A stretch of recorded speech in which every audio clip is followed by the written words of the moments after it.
తిరుమలలో బ్రహ్మోత్సవ శోభ నెలకొంది. ధ్వజారోహణ కార్యక్రమం వైభవంగా నిర్వహించారు.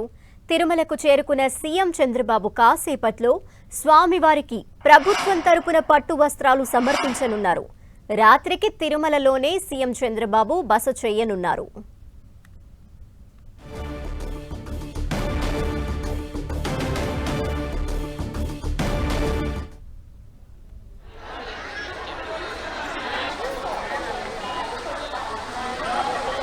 చెప్తున్నా అంతే. విశ్వభూతాని త్రిపాదస్యామృతం దివి త్రిపాదోర్ధ్వౌదైత్పురుషః పాదోస్యేహ భవాత్ పునః తదో విశ్వం యక్రామత్ సాధనానజనే అభి. తిరుమలలో బ్రహ్మోత్సవ శోభ నెలకొంది. ధ్వజారోహణ కార్యక్రమం వైభవంగా నిర్వహించారు. తిరుమలకి సీఎం చంద్రబాబు చేరుకున్నారు. మరి కాసేపట్లో స్వామివారికి ప్రభుత్వం తరపున పట్టు వస్త్రాలు సమర్పించనున్నారు. రాత్రికి తిరుమలలోనే సీఎం చంద్రబాబు బస చేయనున్నారు. ప్రస్తుతం బ్రహ్మోత్సవాలకు సంబంధించి ప్రారంభ కార్యక్రమాలు ఏవైతే ఉంటాయో ఆ వైదిక కార్యక్రమాలన్నీ కూడా జరుగుతున్నాయి. ధ్వజారోహణ కార్యక్రమాన్ని నిర్వహించారు వైభవంగా. అయితే మరి కాసేపట్లోనే సీఎం చంద్రబాబు తిరుమలలో అక్కడికి చేరుకొని స్వామివారికి పట్టు వస్త్రాలు సమర్పించనున్నారు ప్రభుత్వం తరపున. అంతేకాకుండా రాత్రికి సీఎం చంద్రబాబు తిరుమలలోనే బస చేయనున్నారు.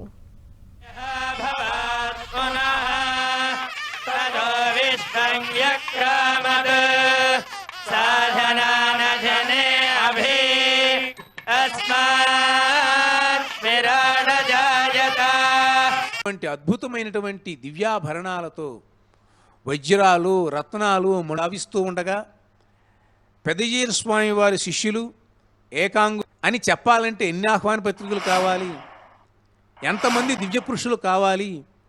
అందుకనే వైఖానస ఆగమ శాస్త్ర ప్రకారంగా సమస్త మరిన్ని డీటెయిల్స్ మా ప్రతినిధి శ్రీనివాస్ అందిస్తారు. శ్రీనివాస్, ఎంతసేపట్లో సీఎం చంద్రబాబు స్వామివారికి పట్టు వస్త్రాలు సమర్పించడానికి వెళ్ళబోతున్నారు అక్కడికి?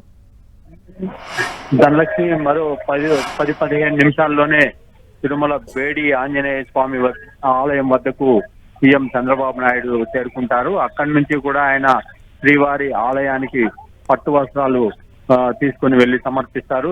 ఏదైతే ఆలయ ప్రధాన అర్చకులు ఉంటారో ఆయన ముందుగా తలపాగా చుట్టారు సీఎం కు. ఆ తర్వాత వెండి పళ్ళాన్ని తల మీద పెట్టి అక్కడ అందులో పట్టు వస్త్రాలు ఉంచుతారు. అక్కడి నుంచి కూడా ఆయన శ్రీవారి ఆలయానికి ఇక్కడ నుంచి మేళ తాళాలతో తీసుకెళ్లి ఆలయంలోనికి వెళ్ళి టీటీడీ ఉన్నతాధికారులు అర్చకులకు అందజేయడం జరుగుతుంది. ఆ తర్వాత స్వామివారిని దర్శించుకుంటారు.